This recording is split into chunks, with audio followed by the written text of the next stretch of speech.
Good morning, ladies and gentlemen. My name is Adam Schwarz with McKinsey & Company, and I'm delighted to welcome you all to our next panel entitled REDD Plus Partnerships for Delivering Sustainable Economic Growth, which is quite a mouthful. Yesterday, from President Yudhoyono, we heard a very strong endorsement of the 726 framework for thinking about Indonesia's long-term growth. 7% growth, 26% reduction in greenhouse gas emissions. Given the importance of the forestry, forest products and land use sectors to Indonesia's growth, and the preponderance of Indonesia's, at least current, greenhouse gas emissions that come from those sectors, REDD and REDD Plus and making REDD Plus work lies at the very heart of that 726 strategy. It won't be easy. As we heard Pak Pungki just colorfully describe, there are many goals that have to be achieved at once. Conservation, climate change, growth, and equity being just some of them. There are many stakeholders that have to be brought on board and aligned, and it will pose some very challenging sequencing issues, and as Pak Heru emphasized, getting to implementation in a time that matters poses a very daunting challenge. We are very fortunate to have a panel with us today that is extremely well positioned to bring to light some of the complexity of this challenge. And we are going to follow our usual format of some opening remarks, and then we will open up for questions. Let me briefly and start by introducing our panel. To my immediate right is Francis Seymour, who is the Director General for the Center of International Forestry Research, known more usually as CIFOR, based in Bogor. To her right is Dorji Sun, an early REDD entrepreneur and currently the Chief Executive Officer of Carbon Conservation. To his right is Pak Sitek An, who is the Chief Executive Officer of Rajawali Plantations, of one of Indonesia's largest agribusiness actors, the Rajawali Group. And finally, to his right is Gemma Boetekees, and I hope I didn't mangle that too badly, Gemma, who is the Global Network Director for the Forest Stewardship Council, which is itself more usually known by its acronym FSC. So I welcome you all and thank you for taking the time to join us today. And if I may, Francis, let me ask for you to begin. Thank you. Okay, thank you very much. I think my role on this panel today is to be the voice of science. As Adam has said, I lead the Center for International Forestry Research, and I believe it's still true that we are the only global-scale international organization with a headquarters in Indonesia. And so it's a great privilege for me personally and for my many colleagues to be here in what Pak Heru has just described as the pilot country of the world for REDD, and to be able to have a research agenda to try to be a part of those solutions. So we're in the business of generating facts and analysis about forests. And so let me start by sharing just a couple of those that I think are quite relevant to this discussion. We do global comparative research on forests, forest policy, and people who depend on forests. And we are about to launch a major global study that demonstrates with a very large and robust data set that on average, people who live in and around forests get almost a quarter of their income, 24%, from forests. So whenever we think about changing the forest management regime, we need to think about that significant current contribution to the incomes of some of the world's poorest people. And so safeguarding that current livelihood as well as finding a way to increase it needs to be part of the analysis. Another study that we released recently is about the role of land tenure as a potential constraint on REDD. For example, in Brazil, which is one of the countries which has gone the furthest in devolving land rights to individual forest land rights to individuals, and Brazil.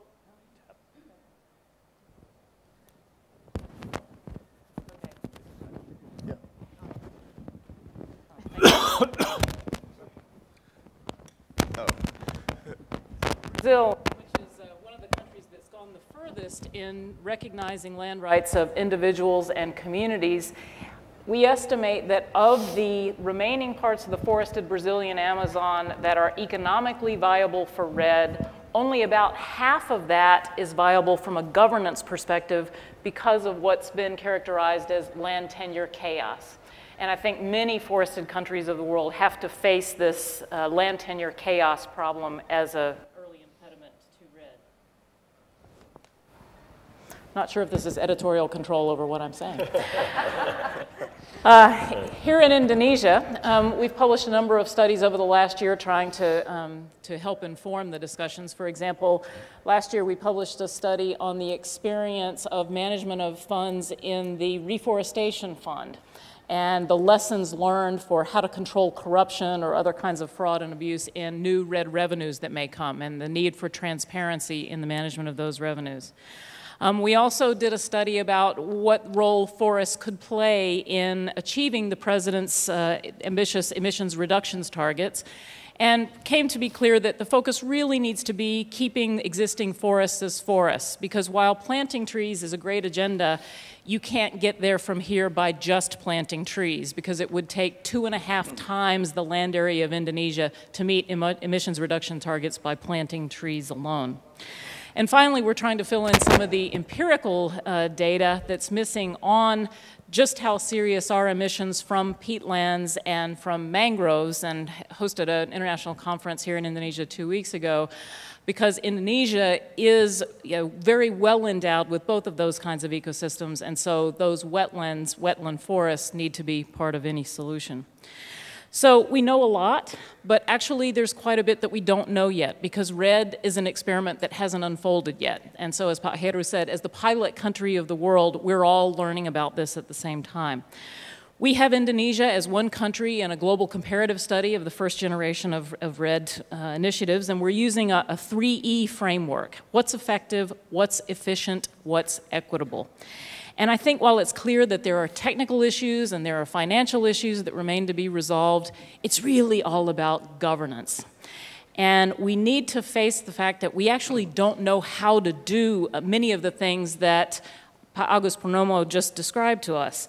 How do you create a level playing field for that spatial planning exercise to make sure all relevant stakeholders have a seat at that table?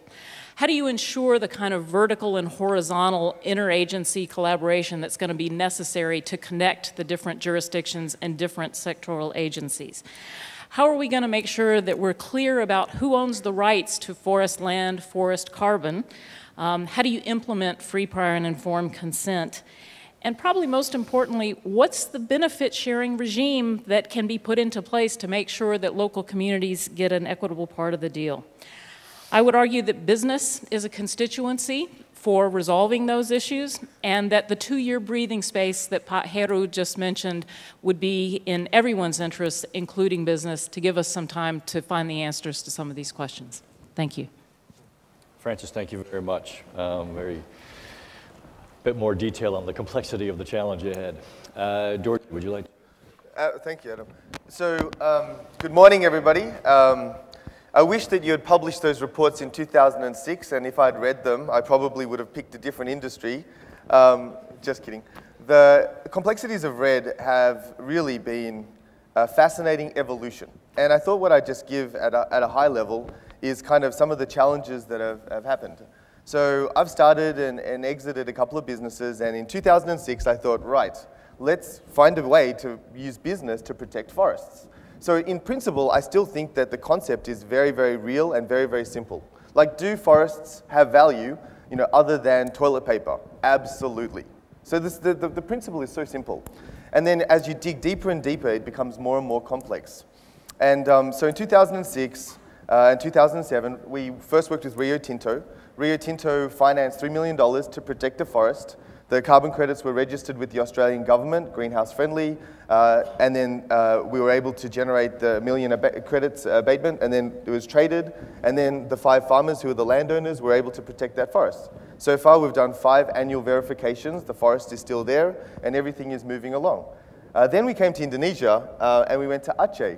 And so the total area of the Aceh project is 750,000 hectares. It's huge. There's something in the order of 68 different villages. We're working across 5 different regencies, and we've got 1 governor. And then suddenly you start running into all of the complexities which Frances and her good group at C4 have started writing articles and long handbooks about. What was then interesting, though, is I kind of call it REDD 1.0. And if you think about it, REDD 1.0 is where the simple principle was, you work with governments, you work with Pakpunki, people like the Indonesian government, which really is, and we've worked across the globe, probably the leading REDD country in the world. You start working to protect these forests for credits. And then what happens is you start realizing that actually the issue is not supply. Supply is moving along nicely, it's demand. So in light of the earthquake in Japan, what's going to happen to the demand for new credits in Japan? What's going to happen in Europe with the pig economies? And where does private companies and private industry go in terms of actually selling these carbon credits? Now that you've got these people protecting their forests, what do you do with the credits? And so what was interesting then was we started looking at this concept called REDD 2.0. Journalists can write that down. I just came up with the concept yesterday. But basically, REDD 2.0 is how do you integrate it into existing businesses? And this is why FSC, why a lot of the certification bodies become very relevant. So what we found was, after working, and the big interesting development with the Aceh project was we ended up getting Bank of America Merrill Lynch committing $9 million to issue the credits. I then had to go out and raise $2.5 million from private ultra-high net wealth individuals on a social impact investments sort of deal where if they get the carbon credits, great. If they don't, it's a tax deduction. And then what happened was we started realizing that you needed to find a way to really bring business into the REDD equation. So how do you really get REDD integrated into the products and services we use every day? And this is what we call REDD 2.0. And I think there are a few examples from having REDD in timber concessions as well as having REDD in, say, plantations. But what's really interesting is the pulp and paper industry. And when I started this journey for me, I used to wear khaki pants and cargo pants, and I never used to wear a suit. And I think a reflection of how things have now had to change is, as you can see, I'm in a suit. We work with, say, for example, paper and pulp. And the interesting issue there is, okay, they started out wanting to understand if they've got a portfolio of 2 million hectares, how much, if they start with a pilot project, how will that management of that 2 million hectares change, as REDD comes on stream and as the price of carbon makes the opportunity cost for pulp different? And then what happened is they then led into this sustainability vision. So we're working with APP, Asia Pulp and Paper, to develop a sustainability roadmap to 2020, where they need to understand what is their forest footprint, what is their carbon footprint, what is the footprint for water, energy, and all of the aspects of sustainability, including community, social, and biodiversity.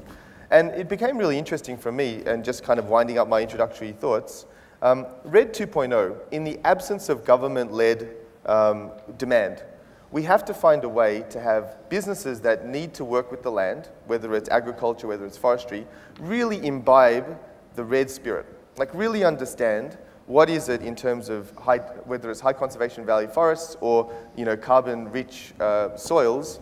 How do you actually have them integrated into their business model? And then, obviously, government, when it does come on stream, from a regulatory perspective, obviously is of great assistance. My final comment really is, when you come to the evolution of REDD, I actually still think that we're probably 5 years away from a really robust understanding of how this is going to interplay. I think that what's the challenge is, when you look at all of the issues that have been raised, are we actually trying to approach just avoiding deforestation and climate change, or are we also tackling all of the social issues, all the land tenure issues, all of the, the other issues which have kind of come to be drawn into this debate? And I wonder whether we're missing the wood from the trees. Feel free to laugh more. That was my best joke of the morning. George, thank you very much. Pasitek, please. Good morning, everyone. Thank you. I'd like to open up the addressing the climate change concern is actually both a responsibility and a business opportunity. Especially in agribusiness sector, I think it's very important to Indonesia. It contributes around 15% to both the GDP and to expected GDP growth going forward. In short, I think it is and should be an important contributor to the President's 726 vision. Especially we at Rajawali, we believe in sustainable development. It's the right thing for Indonesia and it's good for our businesses as well. Climate change is a problem facing all of us. Businesses need to acknowledge that climate change poses risks for our businesses and customers. But businesses also need to recognize that addressing climate change concern will require new products, processes, and technologies, all of which will create new business opportunities.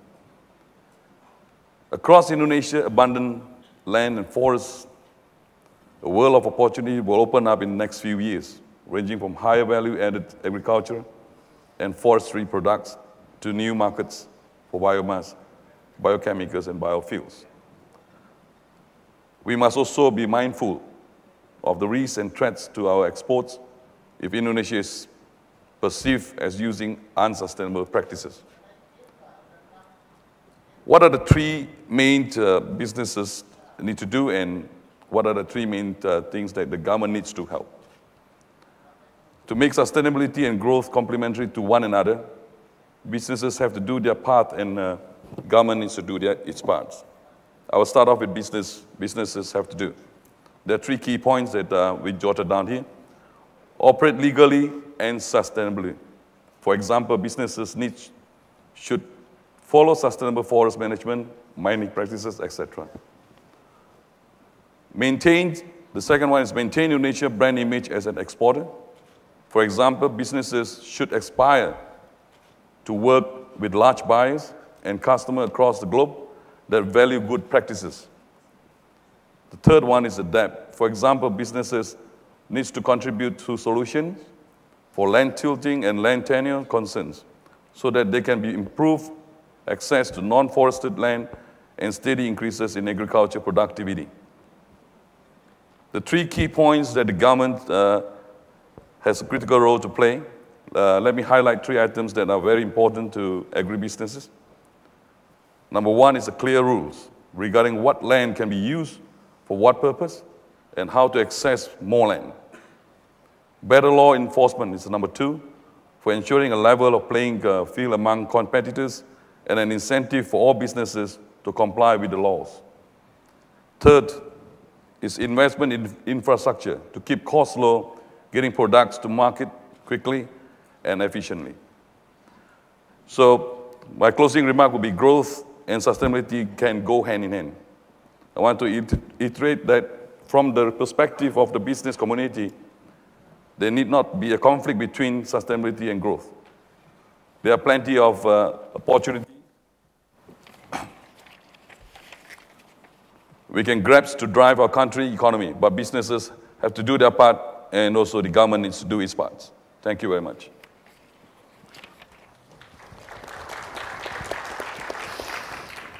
CTEC, thank you very much for that. Our last speaker for opening remarks. Well, thank you. We are a very diverse audience here, so you may not all know the Forest Stewardship Council. The FSC is a market-based instrument, a certification system that actually identifies sustainable forest management and products coming out of that. So as a buyer, you can buy FSC labeled products, and that would be a reward for companies such as my neighbor, and they would be able to use the certification system to enhance the sustainability of the forests. So we currently have more than 140 million hectares certified around the world, and there is over here in this region more or less 5.5 million certified hectares. We work with 20,000 companies, from very big ones like Walmart, IKEA, global players, until actually groups of communities, very small producers. Our system is a stakeholder-based system, and that why it relates to what we are talking about here. We work with 3 chambers, 3 groups of interest, very much as the PPP system. We have environmental members, social members, and economic members, so businesses, NGOs in the social field, and NGOs in the environmental field. And our policies are leveled out between those 3 interests, which is why we think we represent the kind of thing we are talking about here. Our business is safeguards. How do we make sure that the issues that we have been talking about here, like Francis has said, are all stakeholders at the table? How can we make sure that when we work with financial mechanisms such as REDD, we indeed do that? And what we provide then is an independent judgment on that, an independent set of criteria that can be used on a voluntary basis by companies to prove that they are taking these kind of things into regard. And that is social criteria, land tenure, access to the land for communities and indigenous groups. It also has biodiversity criteria in it, ensuring that the forests will remain to be a source of biodiversity species and not only will diminish its, well, deforestation and degradation. We currently already have a set of standards that reflects this, but what we are now doing is to make them more applicable to environmental services. We look at the broad range of environmental services, and REDD Plus would be one of them. In that context, we will make them available to companies that will and work on sustainable forest management, including REDD mechanisms and financial mechanisms, actually to enhance the economic efficiency of their forest and to make sure that this is done in a way that respects the biodiversity in their forest and allows communities and indigenous groups the access to the land and the benefits of that shared. In doing so, we will not develop another system like Boetekees. We are not into a credit reward system.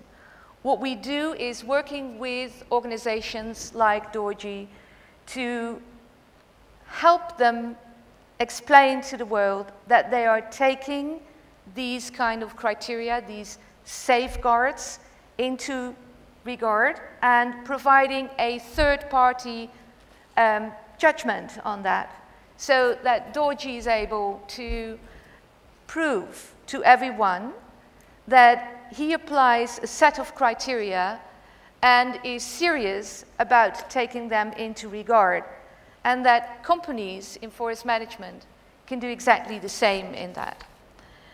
So that's the kind of thing we are in, and in this, it is of crucial importance for us to make sure that the safeguards for communities, indigenous groups, smallholders, and biodiversity go along with the economic benefits of financial mechanisms such as REDD. Gemma, thank you very much. Well, I think from those 4 perspectives, we got a good sense of the challenge. It is a complex thing to move from idea to implementation on REDD. And I think there's, the comments raise a number of points that would be very interesting, I think, to delve a little deeper into. And before opening up to the audience, maybe I could pose 2 questions. The first one maybe to CTEC and Dorji, from a business point of view. Dorji, you painted a picture of, if I heard you correctly on REDD 2.0, of at the macro level, how to make REDD work in a demand-constrained world, at least from a market point of view. There isn't... McKinsey always has a great way of putting things. Thank you very much. Thank you very much.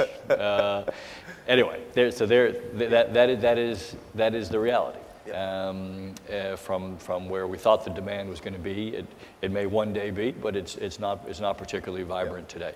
So, what do governments and businesses do in combination, in collaboration, to compensate for that?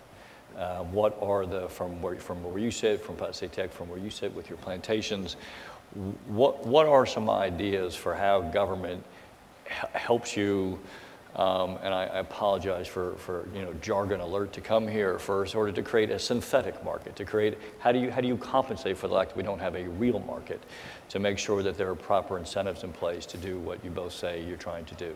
Yep. Dorji, why don't you tackle that first? So, first of all, I'd like to say that McKinsey has been doing some fantastic thinking around this space and helping define a lot of the issues. There's 2 scenarios in that situation. One is that you're an optimist and you think that REDD will eventually come along. Like, how different is the world from 07, right? So in 07, we were all in Bali cheering away, as things looked like it were going to come through in Copenhagen. And they developed an early action provision, which meant that anyone who started doing stuff in REDD, would be able to be accredited for that action, like the credits, in the future when it finally came through. So optimistic scenario 1 is that we believe in the future something is going to occur. In that situation, government and business should be doing exactly what they're doing in Indonesia, with the hope that eventually when the market comes online, there will be demand from America. Like similar to the Waxman-Markey bill, which almost got through. It got through the House, but didn't get through the Senate. And also when the EU finally come back online, for example, for REDD. So in that context, I mean, what's so fascinating about this panel is that you've got a full value chain. So you've got a landowner, and then the landowner, for example, could work with someone like myself who's a project developer to set aside the conservation forests. And then you've got a certification body, because if we were to self-certify, who the hell knows whether or not we're actually counting the carbon correctly? So you've got a self-certification body, which is a global standard. And then you've got science, which will monitor and verify. So this is and McKinsey makes money off everyone. And the value chain is that you're engaged, so I thought I'd get you back on point. So the scenario here is what is happening in Indonesia. As a really quick example, and I guess for me it's a fascination to be working with paper and pulp, because the reason I got into this industry was for the biodiversity. Like, actually, REDD was just a mechanism for me to save animals. That's how it started for me in 06. And in the consequences, I've learned about birth control, education, healthcare, because they're the community requirements in order to protect these animals. So anyway, long story short, paper and pulp has been seen traditionally as an enemy for the longest time for conservationists, right? Because essentially what they do is they take a forest and turn it into paper and pulp. But what if they could become the biggest protectors of the forest by doing it in a sustainable way, working with government regulations in the value chain format that we've just described? And then the only example I'd give to you is one of the challenges that I've found with the land tenure and some of the issues, because when you say government, there's local government, there's provincial government, and the central government, is that government not only fights with business and fights with stakeholders, but they fight with each other. And you've got this really convoluted situation where sometimes the clearest tenure is where a concession is held by a company. And so my final point on the optimistic scenario is I think that people should be starting today. And I think that demand will eventually come on stream, and hopefully you can bank these credits to grandfather into the future. If, however, there is a scenario where there is no future demand, then there is no question, you must have government and business work even closer together to have business be sustainable by choice because it's profitable, and governments have strong regulations and enforcements to enforce that that actually occurs. Thank you. Thank you very much. Thank you. Sorry about that. Oh, now I get an applause. No joke. I would like to clear on the degraded land first, on the issue of degraded land. I think Indonesia has got vast land available on the so-called, inverted commas, degraded land. On the other hand, I think we need also to address that the zoning, the land zoning of the degraded land. Is that what they call regard to degraded lands? I think the answer is yes. I think degraded land can be grassland, can be unutilized land, lock-over jungles, stuff like that. You know, I think what the government can actually help to do is, once they've identified this degraded land, I think the zoning has to come in. The land zoning has to be clear so that investors can go into it without having to worry about these land zoning disputes between the stakeholders. On the other hand, I think on the business side, I think, especially in our businesses, I mean, where we operate, what we do now is actually we're very careful on it. We are doing all our HCVs, and there are so many green concepts that we need to adopt. Example like methane gas capturing on the what they call effluent ponds and stuff like that. We're also moving forward in terms of getting our mills green. That's heading to total what they call zero waste disposal. We're using back all those stuff that we can to plow it back to the fuel as inorganic fertilizers. We are moving, we are shifting our paradigm now from the before and now the after. After doing all this, I think certification bodies, and I think we need to look at it. It's a big challenge to the businesses because I think there's so many things that we need to comply with. Then the question raised will be, is it going to be sustainable for all the businesses if we were to adapt or adopt so many policies that's coming out every now and then? It's a big challenge now. I mean, we are still growing, but we know that we need to follow that because we need to have our product to go green. There's no two ways about it. But I think a clear guidelines has to be there. You need to do this, you need to do that. You know, there's so many things that you need to do. You know, so if you fall short of one, you can be zeroed in. So that's the worrying part that we have in the business perspective. On the other hand, after doing all this, I think the incentive got to come into play just to balance off our costs and benefit of it. I think that's my comment on it. Thank you very much. Great. Sitek, thank you. Maybe a slightly different one. No mic. More editorial control. There we go. The governance question, which Francis and Gemma, you could chime in on this one as well. You mentioned 3 E's: effective, efficient, and equitable. I mean, I got the order correct. But I'd be very interested to hear more about, how that interacts with your point on governance, right? Particularly around efficiency. We talk a lot about getting more from the land, getting more agricultural productivity, getting more productivity from timber plantations, et cetera. I think I hear in your comments some concerns that pushing on that front alone is not necessarily going to get us in the right place. And I'd be interested to hear your thoughts, both of you, on particularly on the sequencing, if you will, or how should we think about the governance architecture that has to be in place before this efficiency and effectiveness actually does some good. Well, there's no short answer to that question, but I will heroically try. In terms of sequencing, I think the first thing that we need to start, if we haven't already, is in the capacity building agenda, because it takes a long time, and the longer we delay investing, the longer we put off the ability to do this. And so, for example, to go back to the example I gave earlier, our research on the reforestation fund, it's clear that there are a lot of basic capacity needs just related to, accounting and auditing and tools and skills that you need to have to be transparent in managing funds. funds. And those capacities need to be developed at the national level and all the way down to the village level. And so we just need to get started on that capacity building agenda to be able to implement various bits of governance. But I think more generally, and particularly with respect to the issue that you raise on the degree to which improving productivity will solve the problem and what else we need to do, and I appreciate the opportunity to speak to that. A lot of the discussion we heard yesterday was about the importance of increasing productivity and intensifying existing land use as the solution. And while I think we can all agree that increasing productivity is a great in itself and something that we should be doing, I think we actually have quite a bit of research already in hand that it's not enough. And depending on relative prices and other constraints related to land availability, increasing productivity can actually increase the rate of deforestation. So increasing productivity is not in and of itself an answer to decreasing deforestation or a tool for REDD. So what does it need to be combined with? Well, as another speaker has already mentioned, law enforcement needs to be part of it so that there is a level playing field. But it needs to be law enforcement that, if I may, is pro-poor law enforcement. What we see is that often when law enforcement, there's a crackdown on illegal logging, for example, it's the little guy with the chainsaw that gets hauled in and not the big guy with the bank account in Singapore. And so we need to make sure that our governance tools meet the third E, equitable criteria.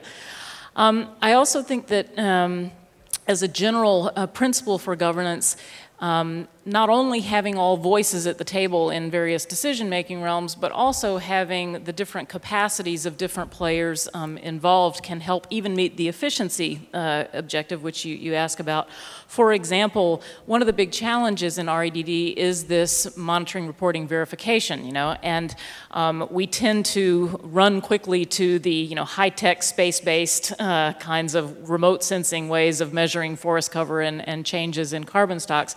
But in fact, there's a lot of mileage to be gained in working with local communities and giving them simple tools for measuring trees and algorithms for estimating carbon stock and changes in carbon, which are actually probably a lot cheaper and can be accurate enough for the purposes that we need for REDD.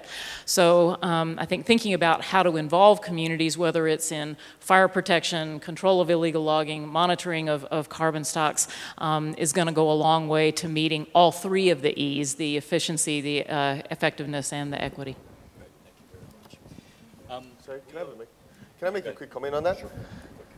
I love the three E's, effective, equitable, efficient. Seeing as we're at the B4E, I thought we'd add a fourth E, easy. Because I tell you, man, who would have expected I'd have to spend $4 million to validate and verify a REDD project? I mean, it's getting so convoluted. So fourth E, journalists in the crowd, that's easy. Sorry, continue, please. Does that get the C4 endorsement on the C4 endorsement? Very good. Yep. Do you want to add that? Should we go to? No, I'd like to add. Please go ahead. Yes. Yes. In addition to what Francis said, because I fully agree with that, especially also on the part of the illegal logging, the law enforcement that is needed for that, I would like to add that another one is from a community and an indigenous group's perspective, free informed consent. When things are happening in the forest that you are actually living in, and free and informed consent is one of the requirements in the FSC system, then you need to be engaged. If you don't know what is happening, it is very different for local communities to engage in what is actually a carbon resource and their resource for living. So I think on a more operational level, models like this are crucially important, also in a REDD Plus system. Another one is dispute resolution, and that is actually directly connected to that. Dispute resolution systems should be in place to make sure that companies who come in a dispute know how to handle these disputes in a coherent and credible way, And this is exactly the same for local communities. So not everything can be done, and I think this is also mentioned today and yesterday, not everything can be done on a government level. And we need to acknowledge this, and that is where certification systems such as FSC can step in and try to provide instruments to assist and make it easier, Dorji. And cheaper. And cheaper. Very good. Thank you for that. We do have a few minutes left, and I wanted to leave some time if there are any questions from the floor to address to the panel. And if you do have a question, please, if you could identify yourself and identify which panelist you would like to address your question to. It's a little hard to see in the back. Very good. In the back, please. There should be a mic. Yes, thank you.